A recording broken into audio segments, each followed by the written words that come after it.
Halo, selamat sore Tribuners. Kali ini ada Mufti Fauzia menemani Anda di Tribun Travel Update edisi hari Senin 13 Desember 2021. Untuk memulai minggu ini Tribuners, Mufti akan memberikan sejumlah informasi dan juga rekomendasi wisata untuk Anda sebagai persiapan rekomendasi wisata di akhir pekan dan juga libur panjang nanti. Disampaikan secara langsung bersama dengan sejumlah reporter kami di beberapa daerah. Inilah Tribun Travel Update selengkapnya.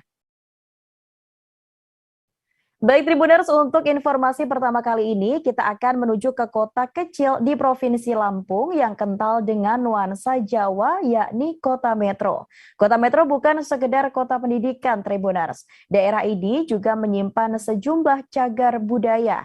Lantaran hal tersebut terdapat kegiatan Metro Historical Walking Tour. Kegiatan ini dilakukan untuk mengenalkan cagar budaya yang ada di Metro. Kini para pecinta sejarah dan traveling yang berkunjung ke kota Metro ini bisa melakukan napak tilas ke beberapa cagar budaya yang bernilai sejarah. Tak hanya itu, pengunjung juga bisa melengkapi pengetahuan tentang proses perjalanan sejarah di kota Metro. Untuk tahu seperti apa informasinya, sudah ada rekan kami Indra Simanjuntak dari Tribun Lampung.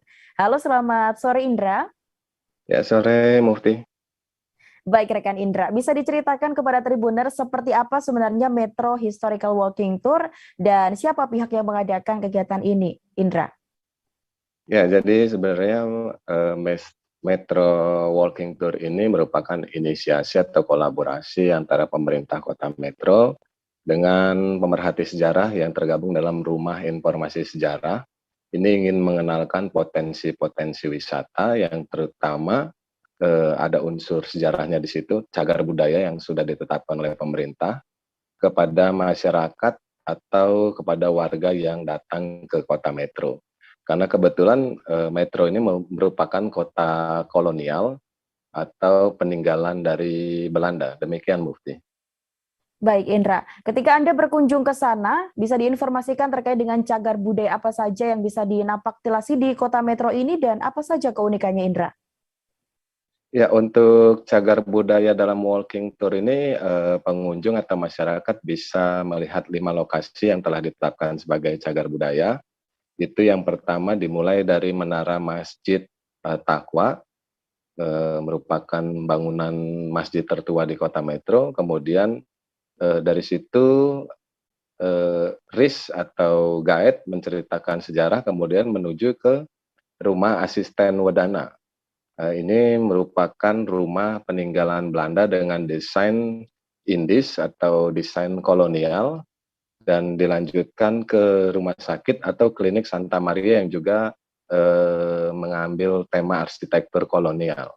Dan terakhir ditutup ke kantor Rumah Sakit Umum Daerah Ahmad Yani yang juga merupakan arsitek kolonial yang konon kabarnya jendela atau lubang angin itu mirip dengan bangunan benteng Belanda pada zaman atau era penjajahan. Demikian Mufti.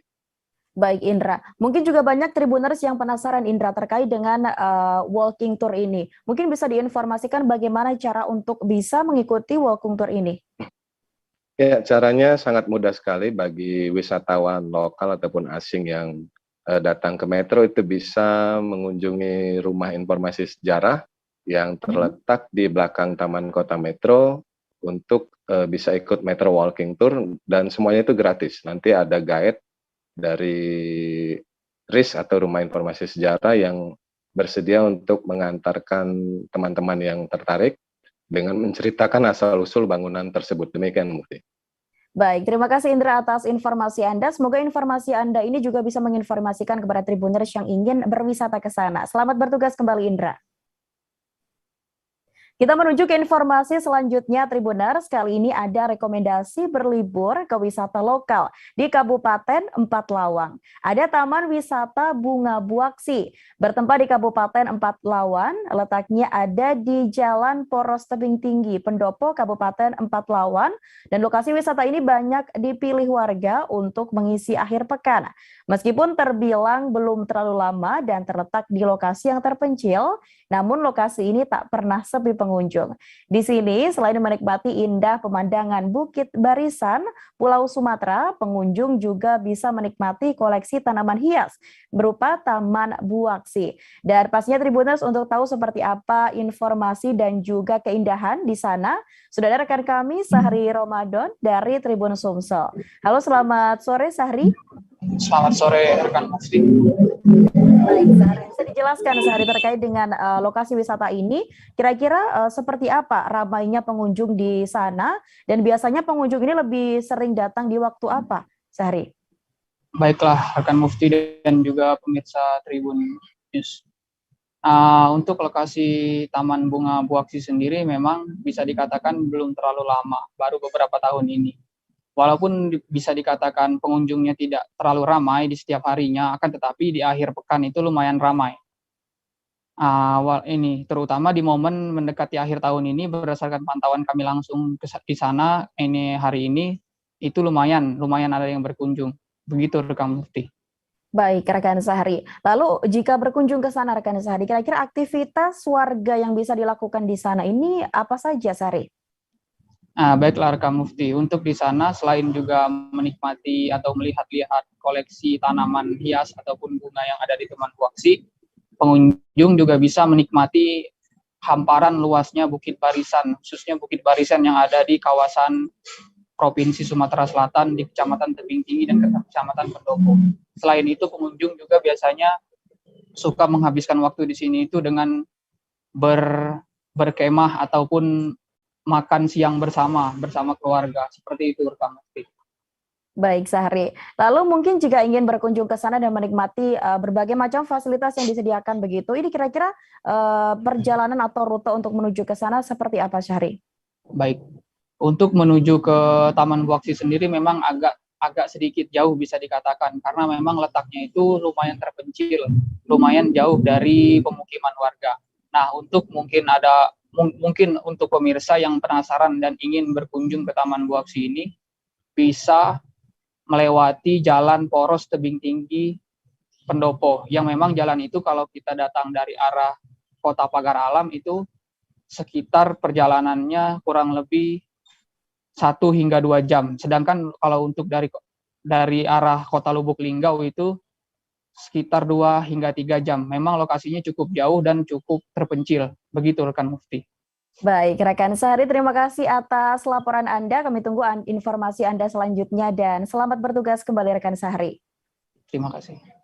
Baik Tribuners, kali ini kita akan menuju ke Kampung Gunung Putri, Kecamatan Pacet, Kabupaten Cianjur. Warga kampung tersebut ada bernama Acep, ini berhasil membudidayakan belasan bunga edelweiss di kaki Gunung Gede Pangrango. Karena kepiawaiannya membudidayakan bunga edelweiss, warga sekitar menyebut si tangan dewa.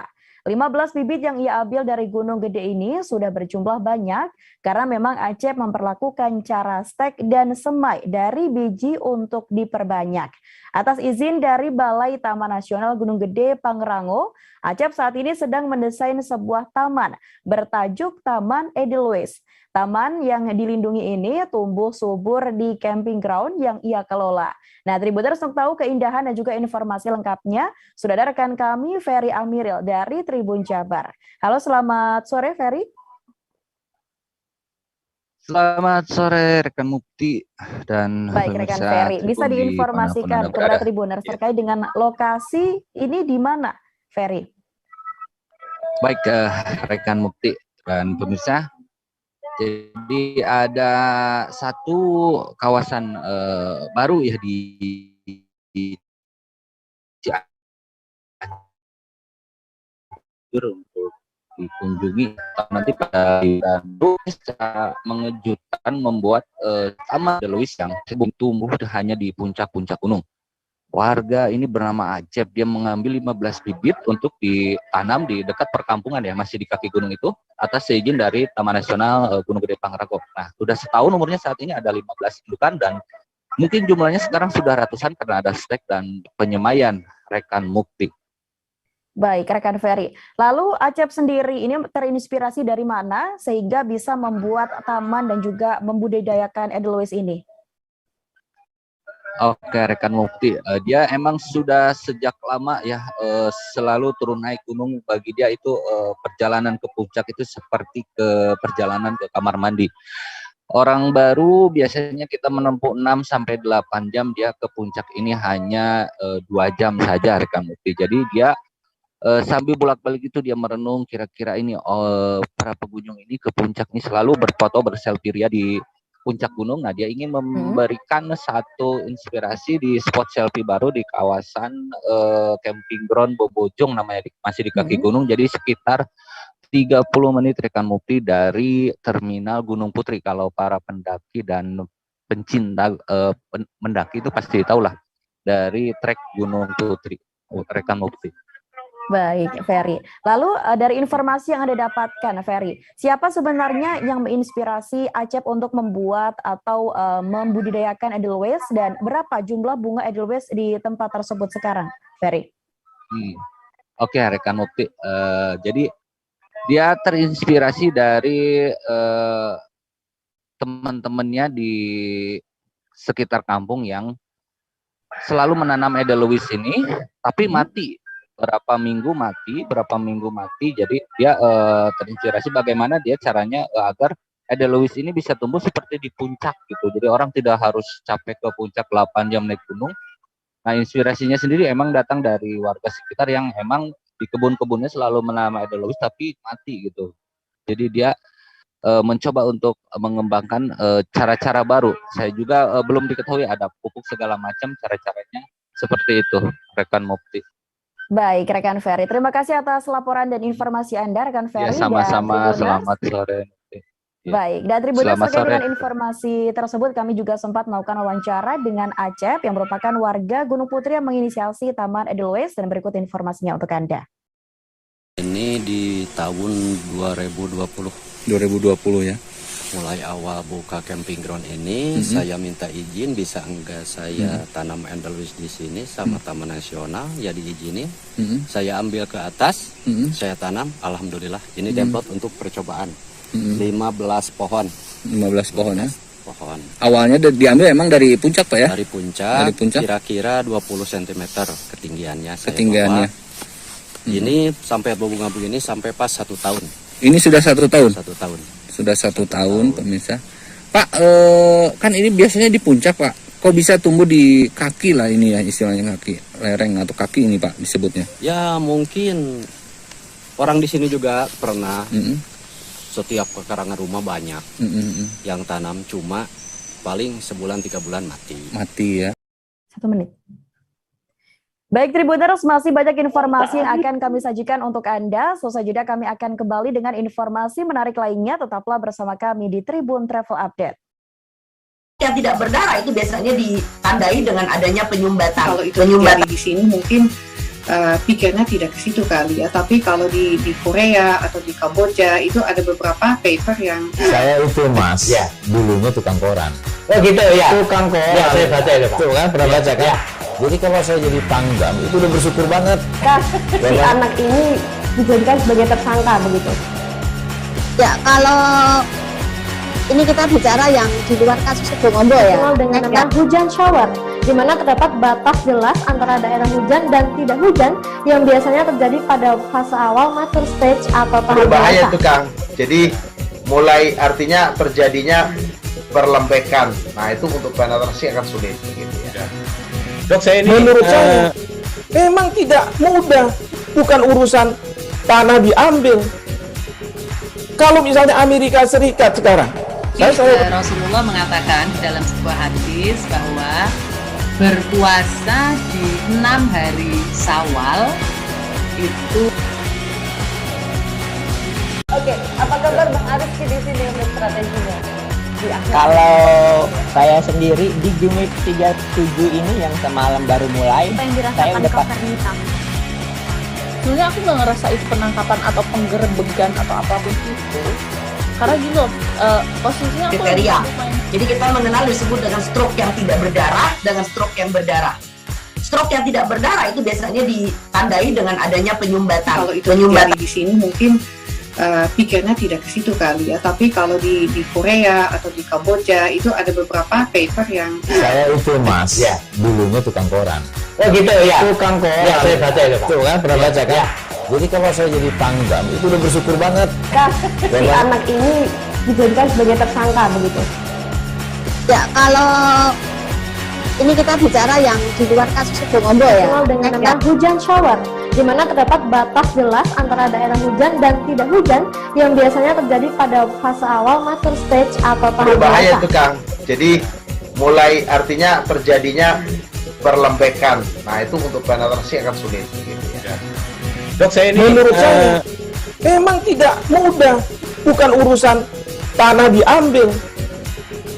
Kalau misalnya Amerika Serikat sekarang, Rasulullah mengatakan dalam sebuah hadis bahwa berpuasa di 6 hari Syawal itu. Oke, apa kabar Bang Arif di sini untuk strateginya?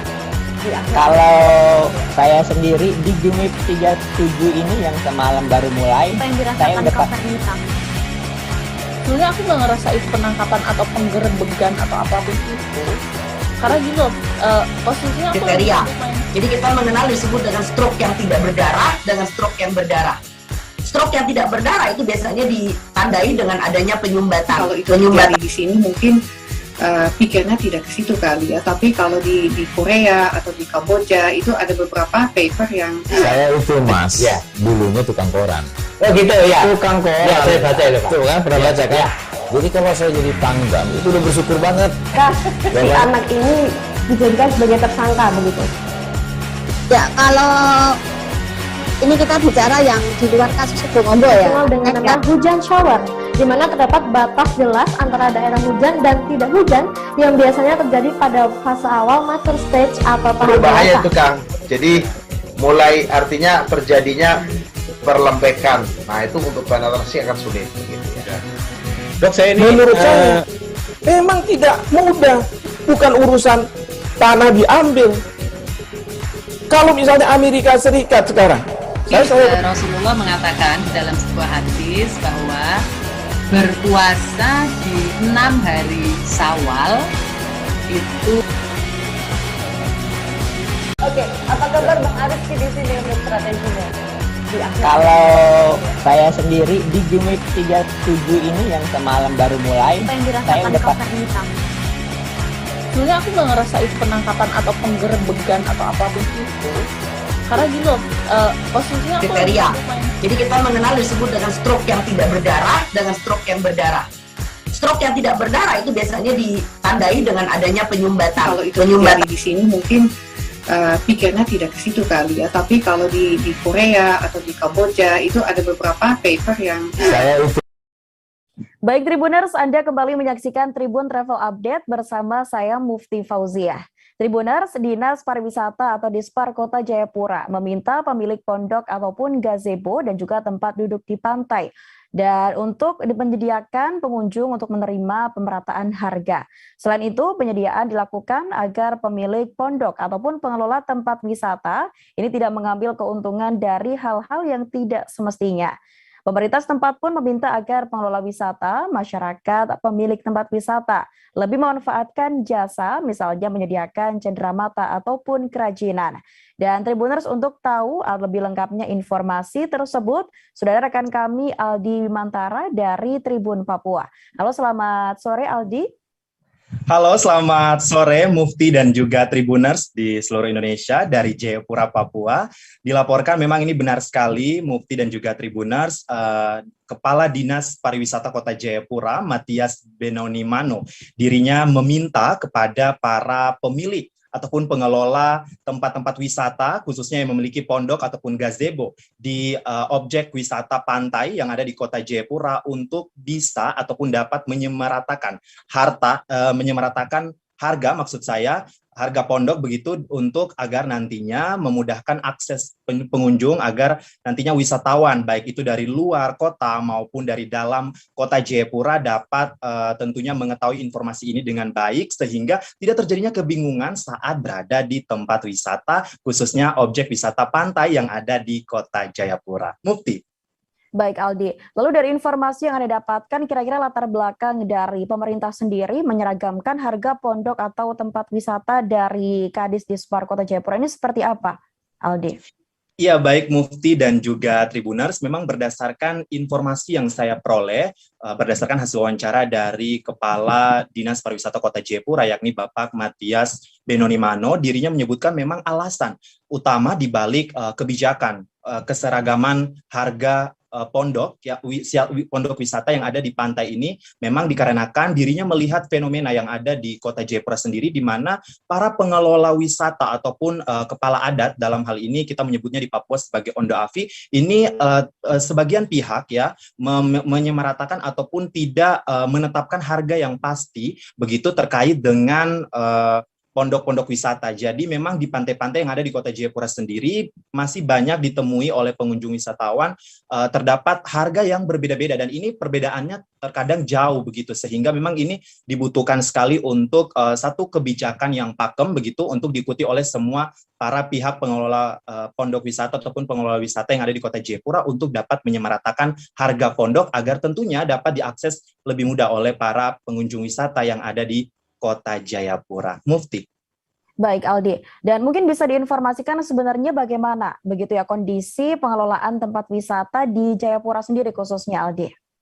Iya, baik Mufti dan juga Tribuners, dapat saya informasikan baik khususnya objek wisata pantai yang ada di Kota Jayapura. Kita ketahui bersama bahwa Kota Jayapura ini merupakan salah satu ibu kota Provinsi Papua dan memang posisinya berada di daerah pesisir. Sehingga memang banyak sekali pantai-pantai yang terdapat di Kota Jayapura dan tentunya ini berpotensi untuk dikembangkan oleh Dinas Pariwisata Kota Jayapura.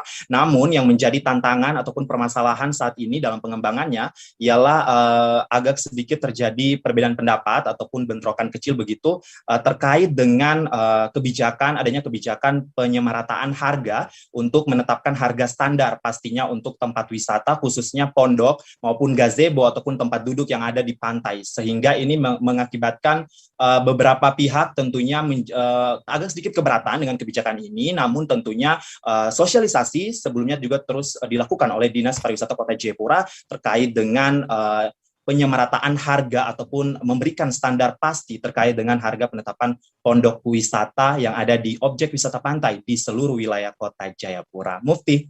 Baik, lalu untuk menyeragamkan harga pondok wisata ini, Aldi, kira-kira adakah langkah konkret dari pemerintah sendiri untuk mewujudkannya begitu, Aldi?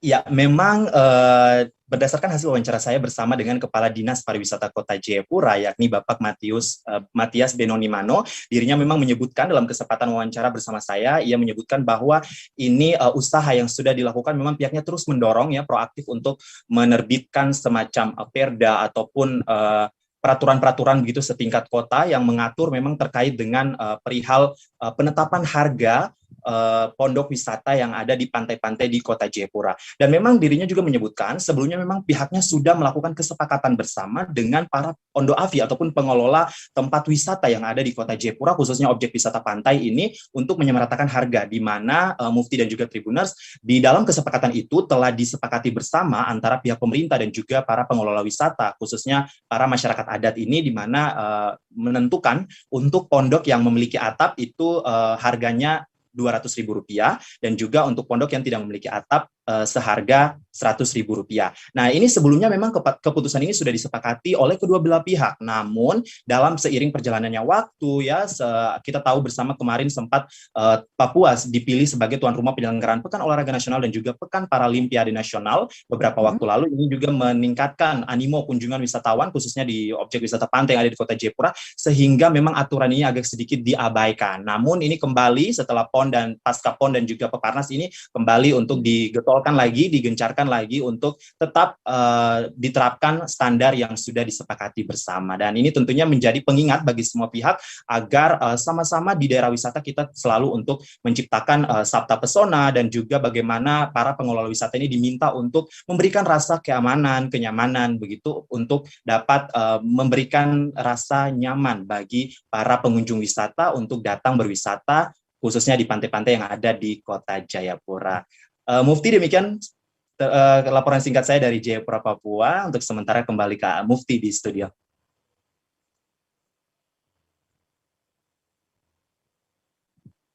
Mufti?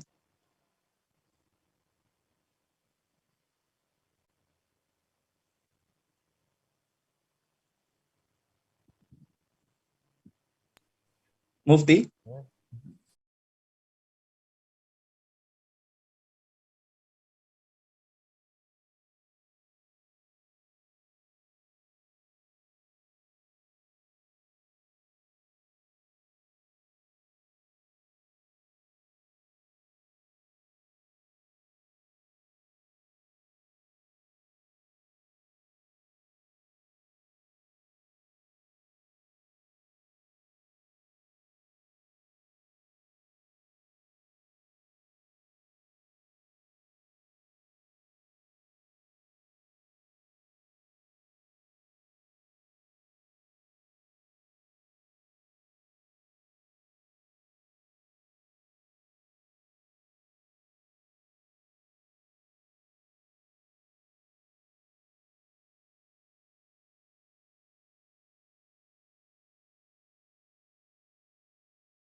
Menuju ke informasi selanjutnya, Tribuners, Kota Karanganyar, Jawa Tengah memiliki banyak rekomendasi tempat makan yang hits dan menarik untuk dikunjungi. Satu di antaranya adalah Warung Gandrong. Warung Gandrong berlokasi di Jalan Jemani nomor 28 Desa Klodran, Gedongan, Kecamatan Colomadu, Jawa Tengah. Tempat makan hits ini memiliki konsep unik dan juga menarik. Berkonsep ala pedesaan, pengunjung bisa menikmati hidangan lezat ditemani dengan sejuknya angin di pinggir sawah. Tak hanya itu, Tribuners, Warung Gandrong juga menyediakan kursi dan juga meja dari kayu di area outdoor agar membuat suasana makan makin menyenangkan. Untuk tahu seperti apa suasana di sana, Tribuners, sudah ada rekan kami dari Tribun Travel, ada Nurul. Halo, selamat sore Nurul. Halo, selamat sore Mufti, bersama aku Nurul Tribun Travel, masih di Warung Gandrung, Karanganyar. Baik, Nurul. Bisa diinformasikan lebih jelasnya terkait dengan lokasi ini dan jam operasional dari Warung Gandrung ini seperti apa, Nurul? Iya, Warung Gandrung sendiri ada di kawasan Klodran, Colomadu, Jawa Tengah, di Karanganyar, Jawa Tengah. Lebih tepatnya, Warung Gandrung ini masuk di area gang sempit perumahan, tapi masih muat untuk satu mobil apabila ingin berkendara dengan kendaraan roda 4 di sini. Hanya saja kalau dua mobil nggak cukup ya, hanya bisa satu mobil saja. Kemudian Warung Gandrung sendiri buka mulai pukul 11 siang sampai pukul 8 malam. Jadi cocok banget buat Tribuners yang ingin makan siang ataupun makan malam di Warung Gandrung, Mufti. Baik, Nurul. Bisa diinformasikan aneka menunya seperti apa dan menu paling favorit di Warung Gandrung ini apa, Nurul? Ya, untuk Warung Gandrung sendiri menghadirkan berbagai menu khas Nusantara, seperti ada nasi sayur dengan aneka pilihan sayur lengkap, mulai dari sayur oseng, daun singkong, kemudian ada oseng kacang panjang dengan tempe, orik tempe, dan juga masih banyak lagi. Sedangkan untuk menu favoritnya di sini ada mangut ikan lele asap yang ukurannya cukup besar, ikan lelenya, dan rasanya itu enak Mufti, jadi tidak terlalu pedas, masih balance antara rasa pedas dan juga manis. Selain menu makanan, di sini juga menyediakan menu minuman yang favorit seperti gandrung squash. Kemudian juga buat Tribuners yang ingin nongkrong di sini, Warung Gandrung ini selain restoran untuk tempat makan, ini juga merupakan coffee shop. Jadi di sini ada berbagai menu kopi yang harganya ramah di kantong. Jadi cocok banget buat menikmati senja sambil ngopi. Mufti. Baik, dan Nurul bisa diinformasikan terkait dengan spot foto ini banyak dicari oleh Tribuners begitu. Spot foto sendiri di Warung Gandrung seperti apa, Nurul? Oke, Mufti, di Warung Gandrung sendiri, di Warung Gandrung, mohon maaf, di sini menyediakan spot foto yang bernuansa alam karena ini mengusung konsep ala pedesaan. Jadi masih banyak saung di sini, kemudian meja kursi semuanya full dari kayu, tempatnya outdoor, ada 2 tempat, Warung Gandrung yang area depan itu untuk pesan makanan dan juga untuk bayar kasir, untuk bayar di tempat kasir. Kemudian yang agak ke belakang sendiri itu nanti udah tempat makan sama area foto. Di sini sudah ada perahu kecil dari kayu, hanya saja tidak bisa dinaiki oleh pengunjung. Kemudian ada berbagai banyak patung dan juga spot-spot foto lainnya dengan berlatarkan sawah, Mufti. Baik, Nurul. Untuk fasilitas yang ada di sana ini seperti apa kira-kira, Nurul? Nah, Warung Gandrung sendiri menyediakan berbagai fasilitas yang cukup lengkap, mulai dari musola, yang musolanya ini masih sangat khas Jawa banget. Terus kemudian ada wastafel, ini wastafelnya itu cukup unik dari batu, bahkan tempat sabunnya sendiri juga dari batu. Kemudian ada spot-spot foto seperti pecahan kapal untuk berfoto. Kemudian ada juga fasilitas tempat makannya yang bisa pengunjung bisa memilih dari mau duduk di tempat yang dari kayu ataupun dari bermejakan dari batu bata. Mufti. Baik, Nurul. Apa hal yang menarik dan juga unik di sana hingga wisatawan harus berkunjung ke sana, Nurul? Nah, Warung Gandrung sendiri memiliki daya tarik sendiri yang disukai banyak wisatawan, khususnya terkait view. Karena ini tempatnya itu disebut mewah alias mepet sawah. Jadi di bagian kanan, kiri, depan, belakang itu dikelilingi sawah. Nah, itu suasananya juga sejuk di sini. Jadi setiap pengunjung yang ke sini itu pasti akan senang, apalagi kalau misalnya mengajak anak-anak. Areanya juga cukup luas. Terus ditambah lagi karena berkonsep outdoor, jadi dia itu banyak saungnya, dan itu cocok banget kalau mau makan siang tanpa harus kepanasan. Nah, Warung Gandum sendiri juga memiliki banyak menu yang harganya cukup terjangkau mulai dari 5.000 atau 6.000 rupiah saja untuk menu makanan, sedangkan untuk menu minumannya juga sangat terjangkau, dan itu juga menjadi poin plus sendiri untuk warung makan ini, di mana makanan dan juga minumannya itu cukup lezat, cukup enak, dan menarik untuk dicoba, apalagi ramah di kantong untuk mahasiswa. Mufti. Baik, terima kasih Nurul atas informasi Anda. Kami tunggu informasi Anda selanjutnya dan selamat bertugas kembali Nurul. Menuju ke informasi terakhir Tribuners, ada monumen patung Johann Gottlieb Squartz yang dibuat dari lembaga telah di Langoan di Kabupaten Minahasa. Sebelumnya patung misionaris ini telah dibuat dari tembaga dan juga dikerjakan oleh pematung asal Yogyakarta, Dunadi, selama kurang lebih 4 bulan. Pemugaran patung ini atas inisiatif dari Menteri Pertahanan Republik Indonesia Prabowo Subianto untuk mengenang tempat kelahiran dari Sang Ibu Dora Sigar. Terletak di depan gereja, Tribuners, patung ini memiliki tinggi 6 meter dan ditopang menggunakan 6 pilar penyangga yang semakin memperkokoh. Untuk tahu informasi lebih lengkapnya sudah ada rekan kami, Mejar Lumanto dari Tribun Manado. Halo, selamat sore Mejar. Ya, selamat sore rekan Mufti. Baik, rekan Mejar, bisa diinformasikan seperti apa proses pembuatan dari monumen bersejarah ini? Iya, baik. Jadi monumen patung Gottlieb Squartz ini merupakan salah satu wisata religi ya di Kabupaten Minahasa, Provinsi Sulut. Dan patung ini memang dijadikan monumen untuk mengenang sosok Squartz, penginjil agama Kristen yang mula-mula di tanah Minahasa. Nah, patung ini juga sudah menjadi ikon ibu kota Langoan ya di Minahasa. Kemudian proses pembuatannya memang sudah berlangsung sekitar 4 bulan dari sebelum dipemugaran dan dibuat dari tembaga. Dan saat ini sudah didatangkan dari Yogyakarta karena memang patung ini dibuat di Yogyakarta oleh seniman asal Jogja ya. Begitu rekan Mufti. Baik rekan Mejar, lalu untuk proses pemindahan dari patung ini dilakukan kapan kira-kira Mejar? Ya, jadi pada Jumat pekan lalu dilakukan proses pemindahan ya di tempat ini, di tempat semula, dan mengganti patung Squartz yang lama ya.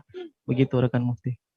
Baik, lalu untuk peresmiannya, dari informasi yang didapatkan ini kapan diresmikan monumen patung ini? Ya, jadi informasi yang didapat akan diresmikan pada pekan depan ya, atau sebelum tanggal 25 Desember sudah akan diresmikan patung monumen Squartz ini di Langoan. Baik, terima kasih Mejar atas informasi dan juga laporan Anda. Kami tunggu informasi Anda selanjutnya dan selamat bertugas kembali Mejar. Baik Tribuners, informasi tersebut sekaligus mengakhiri perjumpaan kita pada Tribun Travel Update kali ini. Nantikan informasi lainnya hanya di Tribun News dan jangan lupa untuk terus menerapkan protokol kesehatan dimanapun Anda berada. Saya Mufti Fauzia mewakili kru yang bertugas, pamit undur diri. Terima kasih dan sampai jumpa. Jangan lupa like, subscribe, dan share ya.